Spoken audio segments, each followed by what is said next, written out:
ఇక విజయవాడలో ఎంపీ విజయసాయిరెడ్డి మాట్లాడుతున్నారు. లైవ్ చూద్దాం. మహాశిల్పాన్ని మొత్తం అంటే 2206 అడుగుల ఈ యొక్క విగ్రహాన్ని 400 కోట్ల పైచిలుకు ఖర్చుతో ఇది చరిత్రలోనే నిలిచిపోయేటట్టుగా మన గౌరవ ముఖ్యమంత్రి వర్యులు శ్రీ జగన్మోహన్ రెడ్డి గారు శ్రీకారం చుట్టి దీన్ని ఇప్పుడు 2019లో పూర్తి చేయడం అన్నటువంటిది చాలా సంతోషకరమైనటువంటి విషయం. మనందరికీ కూడా తెలుసు, దళిత సోదరీమణులందరూ కూడా ఇప్పుడు మాత్రమే కాదు, గతంలో రాచరిక వ్యవస్థలు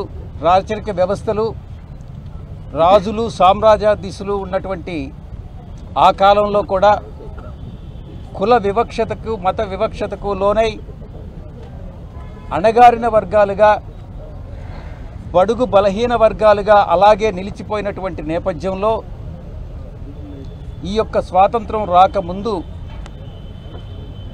బాబాసాహెబ్ అంబేద్కర్ గారు కాన్స్టిట్యూంట్ అసెంబ్లీలో కానీ ఆ తర్వాత కానీ రాజ్యాంగ సృష్టికర్తగా ఈ యొక్క వర్గాలకి ఏ రకంగా ఆర్థికంగా రాజకీయంగా సామాజికంగా మిగతా సామాజిక వర్గాలతో సమాంతరంగా అభివృద్ధి చెందేదానికి ఎలా రాజ్యాంగాన్ని రూపొందించాలో అలా రూపొందించి 75 సంవత్సరాల తర్వాత కూడా ఈ యొక్క రాజ్యాంగం భిన్న మతాలు, భిన్న సంస్కృతులు, భిన్న కులాలు, భిన్న మతాలు ఉన్నటువంటి ఈ యొక్క భారతదేశంలో ఈరోజు కూడా వ్యవస్థలన్నీ సక్రమంగా పనిచేస్తున్నాయి.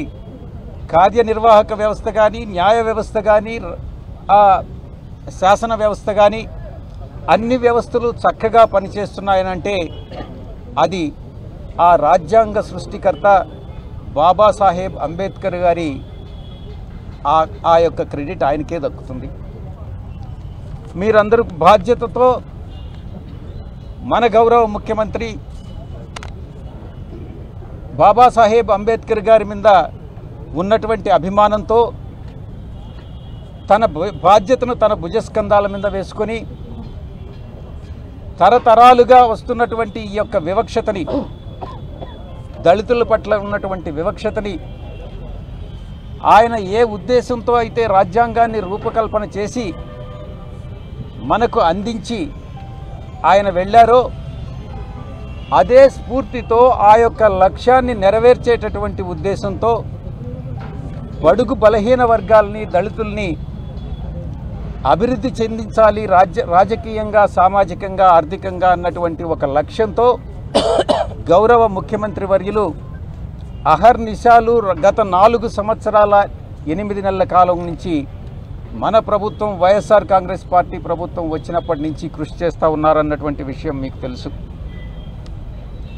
పేదల పట్ల మన గౌరవ ముఖ్యమంత్రి శ్రీ జగన్మోహన్ రెడ్డి గారికి ఉన్నటువంటి మమకారం, బడుగు బలహీన వర్గాలను పైకి తీసుకురావాలన్నటువంటి ఆకాంక్షతో ఈ యొక్క ఏదైతే మనం బాబాసాహెబ్ అంబేద్కర్ గారు ఏ యొక్క సిద్ధాంతాన్ని నమ్మారో ఆ సిద్ధాంతానికి అనుగుణంగా నవరత్నాలు అన్నటువంటివి రూపొందించి ఈ యొక్క సుపరిపాలన అందించగలగడం నిజంగా ఆంధ్ర రాష్ట్ర ప్రజలు చేసుకున్నటువంటి అదృష్టంగా భావించవచ్చు. బాబాసాహెబ్ అంబేద్కర్ గారు ఒక దార్శనికుడు, ఒక దీశాలి. అహర్నిశాలు తన జీవితకాలం అంతా కూడా బడుగు బలహీన వర్గాల కోసం, సమాజంలో ఉన్నటువంటి వివక్షతను తొలగించేదానికి ఆయన చేసినటువంటి కృషి మరువలేనిది అన్నటువంటి విషయం మనందరికీ కూడా తెలుసు. ముఖ్యంగా అంటరానితనం మీద ఆయన చేసినటువంటి యుద్ధం, ఆయన చేసినటువంటి కృషి కొన్ని సామాజిక వర్గాల ఆధిపత్య భావన అన్నటువంటిది సమూలంగా నిర్మూలించాలి అన్నటువంటి భావనతో ఆయన చేసినటువంటి కృషి అన్నటువంటిది ఆ పోరాట యోధుడు చేసినటువంటి కృషి నిజంగా మన అందరికీ కూడా స్ఫూర్తిదాయకం కావాలి అన్నటువంటి విషయాన్ని నేను తెలియజేస్తా ఉన్నా. సమసమాజం అనేటటువంటి భావాన్ని ఆయన నిరూపించాలి, దాన్ని ఆచరణ సాధ్యం చేయాలి అన్నటువంటి భావనతో ఆయన తన జీవితకాలం అంతా కృషి చేయడం అన్నటువంటిది మన సమాజానికి చేసినటువంటి కృషిని ప్రతిబింబిస్తుంది. ఆ యొక్క శిల్పం, మహాశిల్పం సమసమాజ నిర్మాణానికి ఒక ప్రతిరూపంగా భావించవచ్చు అని నేను మీ అందరికీ తెలియజేస్తా ఉన్నా. ఈ మహాశిల్పం చరిత్రలో సువర్ణాక్షరాలతో నిలిచిపోతుందనని, ఆంధ్ర రాష్ట్ర చరిత్రలోనే సువర్ణాక్షరాలతో నిలిచిపోతుందనని, మనం మాత్రమే కాదు, ఆయన భౌతికంగా మన దగ్గర లేనప్పటికీ కూడా ఈరోజు మనం ఎలాగైతే మనం ఆయన ఆశయాల్ని, ఆయన భావాల్ని ముందుకు తీసుకెళ్తున్నామో అదేవిధంగా భావితరాలన్నీ కూడా, మన తర్వాత మన జనరేషన్స్ అన్నీ కూడా ఆయన ఆశయాలకు ఆకర్షితులై ఆ ఆశయాలు నెరవేర్చేటటువంటి క్రమంలో భాగంగా ఈ ఒక స్ఫూర్తిదాయకంగా భావితరాలందరూ కూడా పనిచేస్తారనని, కొన్ని వేల లక్షల సంవత్సరాలు ఈ యొక్క మహాశిల్పం ఆ స్ఫూర్తికి నిదర్శనంగా మిగిలిపోతుంది అన్నటువంటి విషయాన్ని తెలియజేసుకుంటూ సెలవు తీసుకుంటా ఉన్నాను. 19వ తారీఖు సాయంత్రం 4 గంటలకు కార్యక్రమం ప్రారంభమవుతుంది. ఇక్కడ మహాసభ జరుగుతుంది. సమతా మహాసభ జరుగుతుంది. ఆ మహాసభకు రాష్ట్ర వ్యాప్తంగా అన్ని జిల్లాల నుంచి కూడా దళిత సోదర సోదరీమణులు, బడుగు బలహీన వర్గాలు, మన ఆ యొక్క అంబేద్కర్ గారి ఆశయాల్ని నచ్చినటువంటి వాళ్ళు, పాటించేటటువంటి వాళ్ళు ప్రతి ఒక్కరూ కూడా కులాలకు మతాలకు అతీతంగా ఈ యొక్క సమావేశానికి విచ్చేయడం జరుగుతుంది. వాళ్ళు స్వచ్ఛందంగా వస్తున్నారు. వాళ్ళందరూ కూడా ఇంచుమించు 1,00,000 పైచిలకు ఇక్కడ విజయవాడలో అంతమంది ప్రజలు పార్టిసిపెంట్స్ అనే పట్టరు కాబట్టి 1,00,000కి 1,20,000కి పరిమితం చేయాలి అన్నటువంటి ఉద్దేశంతో ఈ యొక్క కార్యక్రమాన్ని రూపొందించడం జరిగింది. సాయంకాలం 6 గంటలకి డ్రోన్ షో కానీ, లేజర్ షో కానీ ఇక్కడ ఉంటాయి.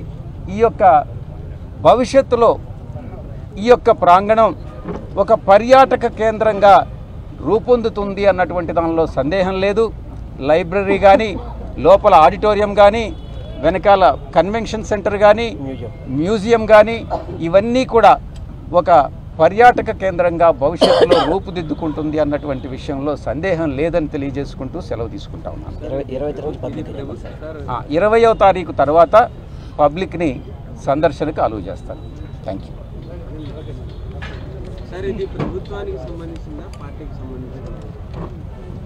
ఇది ప్రభుత్వమా పార్టీయా అన్నటువంటి ప్రశ్న కాదు.